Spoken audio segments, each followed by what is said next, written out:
საერთაშორისო ფონდმა კურაციომ 15 წლის იუბილე აღნიშნა. სპეციალურად ამ დღისთვის რედისონში ღონისძიება მოეწყო. ფონდმა წარმატებული სტუდენტების გამოვლენა მათ ერთწლიანი სტიპენდია დაუნიშნა. ახალგაზრდები ყოველთვიურად 250 ლარს მიიღებენ. პროექტი სტუდენტებისა და მაგისტრანტების ახალისებას ითვალისწინებს. ჯანდაცვის მინისტრმა კურაციოს პრეზიდენტ ჯანდაცვის სფეროში წარმატებული მუშაობისთვის სიგელი გადასცა.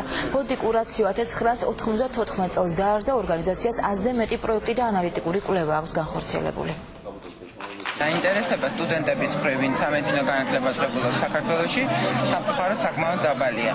ამიტომ გადავწყვიტეთ, რომ დაგვეარსებინა ესეთი სტიპენდია, რომელიც ჩვენის აზრით ერთის მხრივ გაზრდის ინტერესს სტუდენტების ამ სფეროს მიმართ და მეორეს მხრივ გარკვეულწილად შეუქმნის მოტივაციას, რომ უკვე სტუდენტობის პერიოდშივე გამოიჩინონ რაღაცა გარკვეული ინტერესი. ვთვლი, რომ საინტერესო ინიციატივაა, ეს ინიციატივა, კურაციოს ინიციატივა, გამომდინარე იქიდან, რომ იგი საშუალებას აძლევს თითოეულ სტუდენტს წარმოაჩინოს საკუთარი შესაძლებლობები. ეს არის ერთ-ერთი ალბათ ყველაზე საუკეთესო არასამთავრობო ორგანიზაცია, რომელიც მუშაობდა სამედიცინო პროექტებში, ჯანდაცვის ეკონომიკაში, ფინანსირებაში. ძალიან ბევრი პროექტია განხორციელებული.